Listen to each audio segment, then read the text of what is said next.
Good afternoon. This is Dyke Hendrickson, and this is the podcast Life Along the Merrimack. We are on 96.3 radio, Joppa Radio, and we're also on YouTube. So if you don't get to see it today, it will be archived on YouTube. Today, we're going to talk about women in nautical history. Today, this month is Women's History Month, as you may or may not know. And there's a significant push to write more about women in history. And in my case, I'm going to be talking about women in nautical history on the North Shore. Now, truth be told, there hasn't been that much of a history until recent years. In the shipbuilding era of Newburyport, which was from about 1680 to 1980, women had a very small, if any, role. I mean, they may have run a guest house, they may have created meals for mariners when they were in port, but there weren't many women on the sea. Occasionally, a captain would take his wife out onto the sea. Stephen Bray took his wife Elizabeth Bray out in, say, 1856, and some of these merchants you may know went all around the world. They'd stop in Honolulu, they'd go to Asia, China, India. It was really amazing. But today we're going to be talking about women in nautical history, what we know of them. And I'm going to be going from slide to slide, which you'll eventually be able to see on YouTube as it is archived. The first photo we're looking at here is kind of representational of women's role. To wit, they didn't have much of a role. They were stay-at-homes. This is a photo of the Symington. It was the last tall ship built in Newburyport. It was built about 1883. And you can see in the foreground, there were quite a few women. They're dressed up, they have hats on, they're here for the launch. And there's a horse and buggy with some women in it. And it was an enormous event when a ship was launched in Newburyport, as you can see. Or as I will tell you, in this photo, there are hundreds of people, probably 100, 150 on the shore, and probably close to 100 on the vessel itself, taking a tour. The Symington, just FYI, was one of the last tall ships to be built in Newburyport. This was 1883. The reason was the ships were getting so heavy and so large that they couldn't come back to Newburyport. The opening of Newburyport Harbor is very shallow, a draw of 12 to 16 feet at low tide. So if a vessel could get out when it was unloaded, it could generally never get back in when it was loaded because it's too heavy. It couldn't make it back through the shallow harbor. So this is one of the great photos, I think. It's from the Newburyport Public Library, showing many women coming out on a day where the last vessel, last big vessel was launched. And on the topic of women, I may mention some good news locally in the present tense.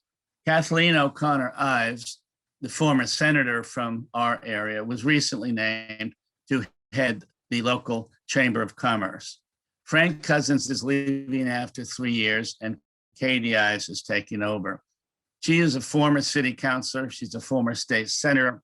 She's a lawyer here in town.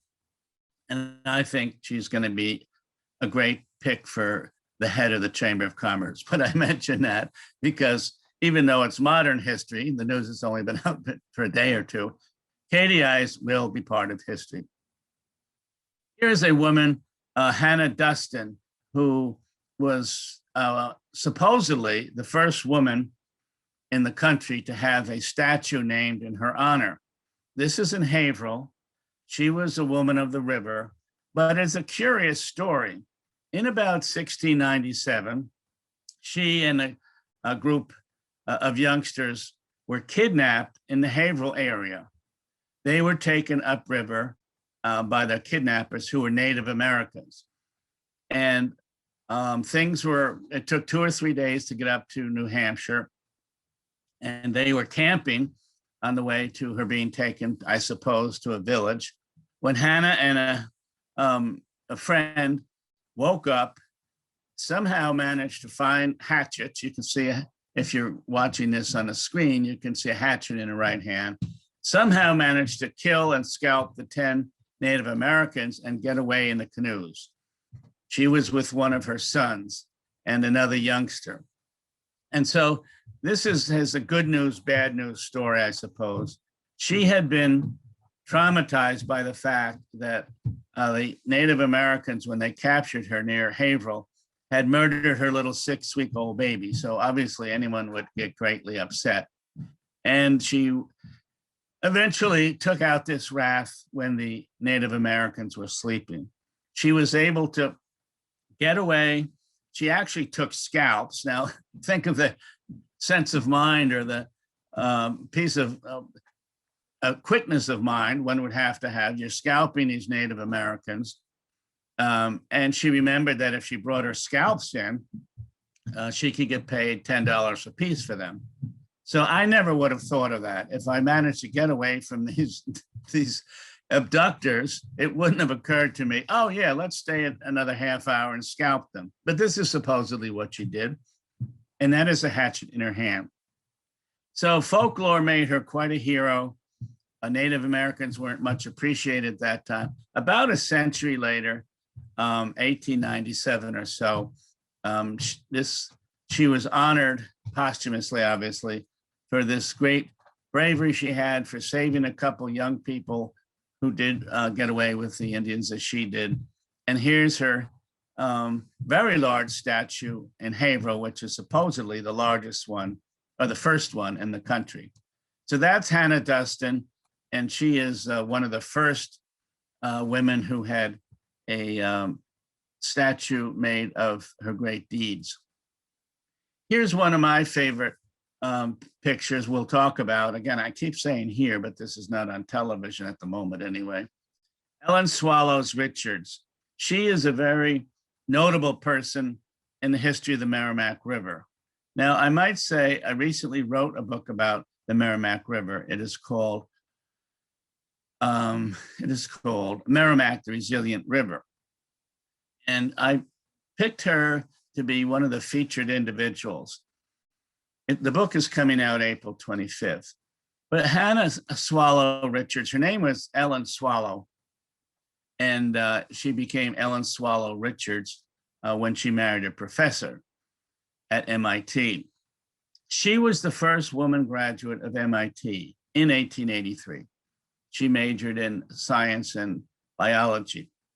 She actually earned enough credits at MIT to get an advanced degree, but MIT did not give women advanced degrees in those days. But what happened was, and this does relate to our beloved Merrimack, in about the late 1880s, typhoid was breaking out in communities along the Merrimack River, including Lawrence. The state got very upset by this and wanted to create a commission to figure out a more scientific way to cleanse the water. Now, people drank water not directly from the Merrimack, but they had their own science in 1890, but it wasn't very good. And in those days, the poor people lived near the river. Nowadays, it's kind of reversed. If you're doing well, you might want a house overlooking the river or a condo. But in those days, the poor people lived near the river and the wealthy people lived away from the river and had their own wells. But typhoid broke out. The state created a panel. Helen Swallow Richards was named to the panel, and they started creating a better and more scientific way for cleaning the water. And this is still relevant today because she and others, now there were others on the team. I picked her because she was the only woman. And I figure the, first graduate of MIT is really remarkable, for first woman. And beyond that, MIT, in some years ago, did a list of the 150 most, I'd say, advanced and creative graduates they have had. And this is, 200 or 300 years of MIT. Think of all the things. She was number 8 on this list of 150. So think how incredible she was. Anyway, she was able to create a better way to clean water. They changed the whole system, and Lawrence's water got very much cleaner. Typhoid disappeared. And not only did it work in Lawrence, but they used it in Haverhill, they used it in other cities. The model that she worked on became picked up in almost every community in the country because it was more scientific and it ended typhoid. And the other reason this is relative is because even now in 2021, more than 500,000 people on the North Shore get their drinking water from the Merrimack River. This is true. It includes North Andover, parts of Andover, Lawrence, parts of Lowell. They still get the water from the Merrimack. So that's another reason we always have to be very concerned about the quality of the water, concerned about the science. But Ellen Swallow Richards, shown here, was one of the pioneers of clean water. She was also known as the first woman of home economics. Back in 1880 or 1890, the idea of a balanced meal in the home, the idea of a clean kitchen in the home, they weren't so well known. So she was one of the first people who really, she lectured on balanced meals. She lectured on clean houses and clean kitchens. And she was really ahead of her time. And she also started a free lunch program in Cambridge and Boston, where she lived. So she recognized that a lot of young people were coming to school. They did not have a hearty lunch. They probably didn't even have breakfast. But way back then, and this is 130 years ago, she started nutritious lunch in public schools. So maybe that's why she's number 8 at MIT. She was terrific and one of my favorite people on the Merrimack. Here is another situation. Ida Wells was a woman in Rhode Island in the 19th century. She was right outside of Newport Harbor. She lived in a lighthouse with her parents, and was one of the great lifesavers of that era. And she was very sturdy, very hardy. People loved her. She saved a lot of lives. It's just that women were not often given this role, but she got it because she lived in a lighthouse. And if a boat is going down 300 yards away, you've got to get up and go try to save lives. But she was from Newport and a good figure in that period of time. This is a wonderful photo of the spars. And again, this is 96.3 radio. This is the podcast Life Along the Merrimack. Today, we're talking about women in history because it's Women in History Month, March is.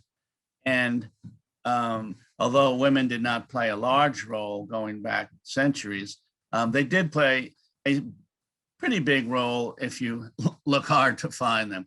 So what we're talking about now is women in the Coast Guard. This is a photo from the early 40s. These women we're looking at are called spars, and they took that from Semper Paratus, always ready. That is the Coast Guard motto, and that's what they took for themselves. Women essentially were not part of the Coast Guard. In 1918 or so, World War I, they did take several dozen in, perhaps, in Washington to do clerical work, but there were very few women in the Coast Guard. World War II broke out in 1941, of course. It was going to have a big play in terms of the oceans, and women were recruited to be part of the Coast Guard and part of the Navy. And they were terrific workers. They worked clerical jobs in New York, in Washington, in many areas. They actually did code-breaking work in Washington and in Greenland and Iceland, where there was also a lot of shipping. And they did a terrific job. Now, most of them were mustered out in 1946. Now, nowadays, we would say, gee, how unfair. They work for 5 years and then they're all mustered out. But this is actually what happened. In 1976, however, as the women's movement was taking a more influential role, the Coast Guard, the Navy, the Army, they started accepting women at a much greater rate. And in 1976, that was the first year that women entered the Coast Guard Academy, 1976. And enlisted women were also permitted into the Coast Guard. Now, I'm talking about the Coast Guard now rather than the Army or the Navy, because I wrote a book about the Coast Guard and I know more about it.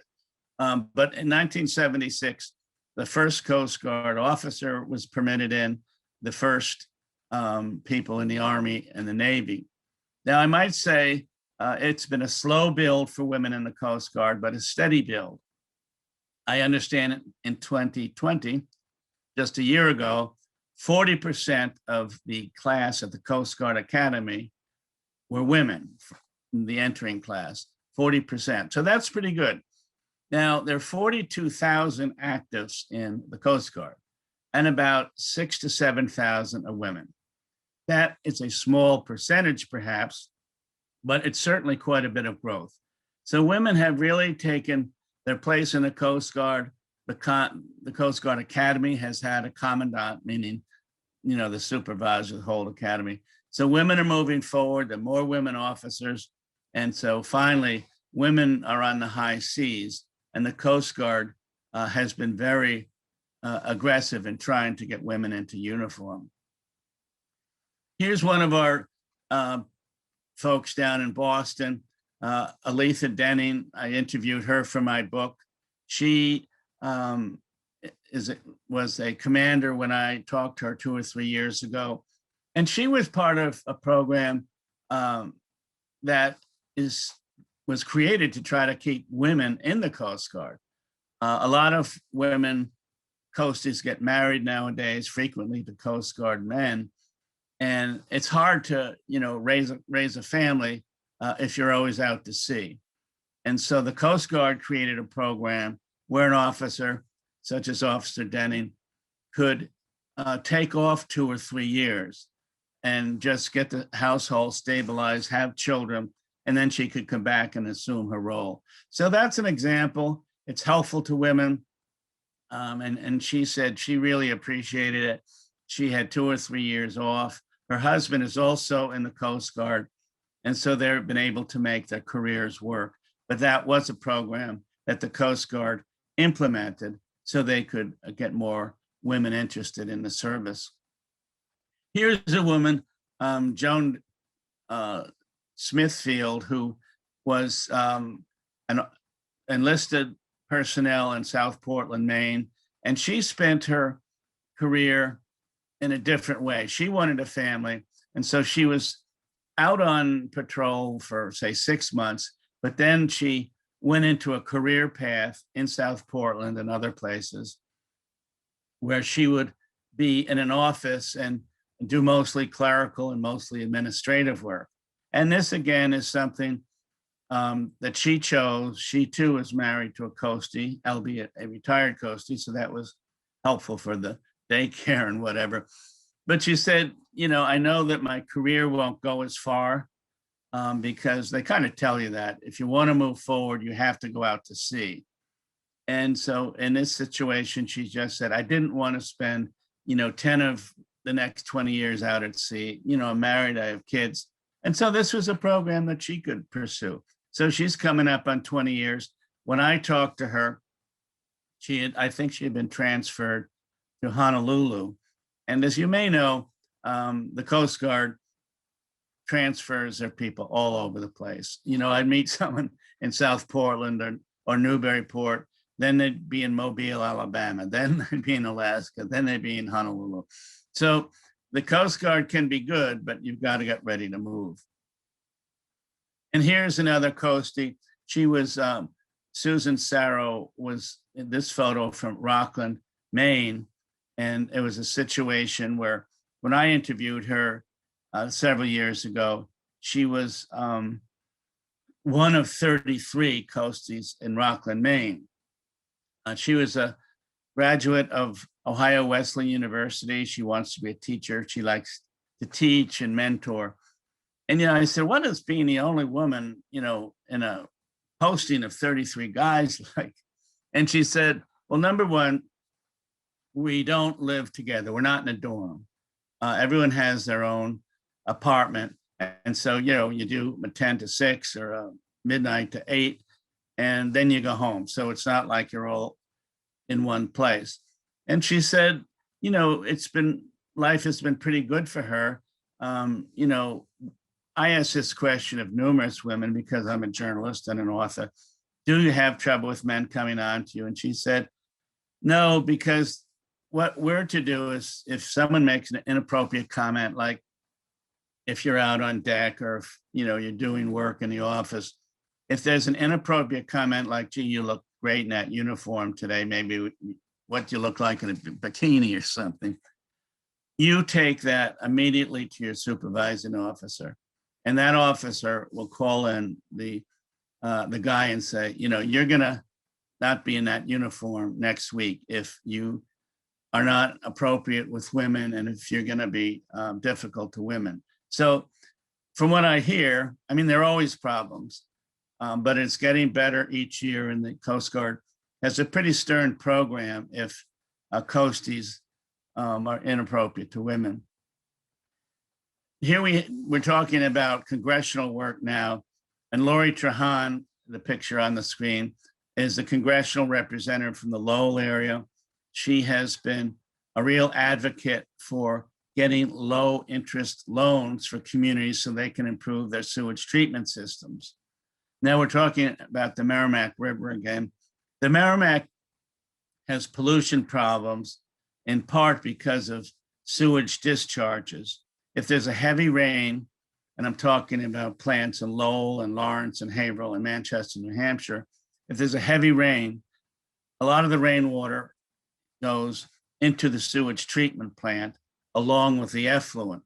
So if you get too much, if it rains for say 24 hours, the plant can't handle it all, and then it releases it. So that means millions of gallons of effluent is suddenly in the Merrimack River. That is a very bad thing. Now, this past winter, Charlie, the governor had signed into law a measure that makes it a law where a sewage treatment plant has to alert people downstream when there's been a discharge. But what I bring her up for is there is low interest loans out there for communities to improve their sewage treatment plants. It's 1.5, and Congresswoman Lori Trahan is one of those individuals who is trying to get that money. And again, the 4 biggest polluters on the Merrimack are Haverhill, Lowell, Lawrence, and Manchester, New Hampshire. Mayor Donna Holiday has been very helpful, and this is the picture we're looking at. She has really pushed for a cleaner river, but she's also pushed state officials to say, hey, look, when there is a discharge upriver, you have to tell us because we're downriver. And a day later, we're going to get a lot of effluent. And this is important because there are 1,500 boats registered in Newburyport every summer, probably about 500 more in Salisbury and Amesbury and upriver. So there's almost 2,000 pleasure vessels. Some people fish, some people, jump off of the boat if it's 90 degrees. People have to know if there's been a discharge upriver.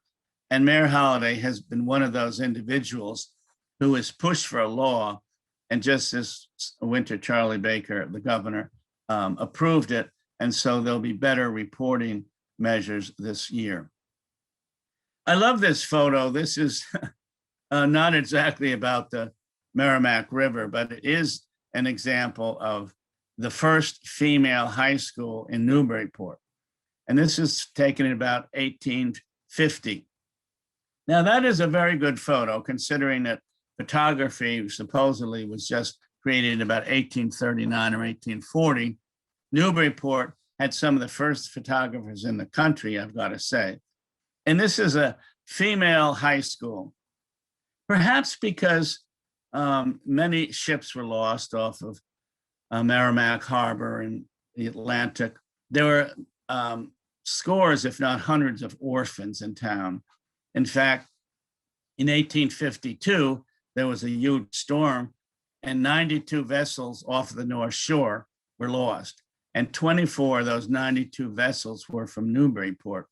So you can imagine between 2 and 4 men in each vessel, the town must have been devastated, and girls lost their fathers or their brothers or whatever. But here is a photo, a wonderful photo of the female high school in Newburyport, supposedly the first female school in the country. Now, there were female schools, but I should say tax-supported female schools in the country. So there are several, there are several score of women, young women here, girls actually, because it ran from, say, 8 to 16. And this school ran from about 1844 to 1866. And it closed in 1866 due to a term we've all heard, consolidation.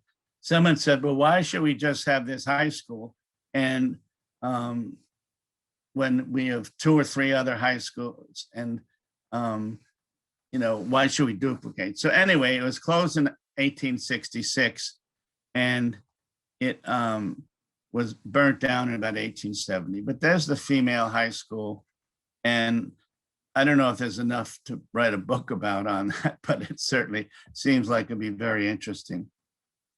And many things have happened over the years in terms of women's education. Right now, they have boating courses for women. Many of the captains of the recreational vessels are women. It has taken quite some time, but things are changing for women. Again, we're doing this because it's Women in History Month. And I understand there's a group in Newburyport that is doing a whole project on women in history. So I'm going to try to get a hold of those people in the future. I am going to have a book out April 25th. It is Merrimack, the Resilient River. It's going to be part of the Newburyport Literary Festival. So I'm looking forward to speaking at the Literary Festival. I'm also speaking about the Merrimack River to different library groups. I'm speaking also to the Chamber of Commerce. I'm speaking to a conservation group next month. So I'm happy that my book is coming out in late April, but beyond that, I'm happy and pleased that it enables me to speak with a Zoom presentation to many library groups and civic groups who can't get out much anymore, but I think they'll find it interesting. The Merrimack was found by Samuel D. Champlain, or discovered, as we say, in 1605. Newbury was settled in 1635, and then people along the river, called the river dwellers or river workers, they didn't want to be part of Newbury anymore. They wanted their own town because their issues were nautical, had to do with the river, had to do with the ocean. The people who lived inland were farmers. So in 1764, and the Newburyport was founded, and that was for the people who made their, the living on the river and on the ocean and then trade and everything. So the river is very interesting in history, very interesting to contemplate through photos like this. This is 99.6 radio, Joppa Radio. This will be on YouTube as well in about a few days. It's a podcast called Life Along the Merrimack. My name is Dyke Hendrickson. We're here every week at 2:00, and this has been talking about women in history. Thank you very much for being part of this. I think we brought out some merits of the women. And again, this picture of the female high school is certainly an interesting one for me and many others. I'm signing off now. We'll meet again next Tuesday at 2:00. Thank you for being here.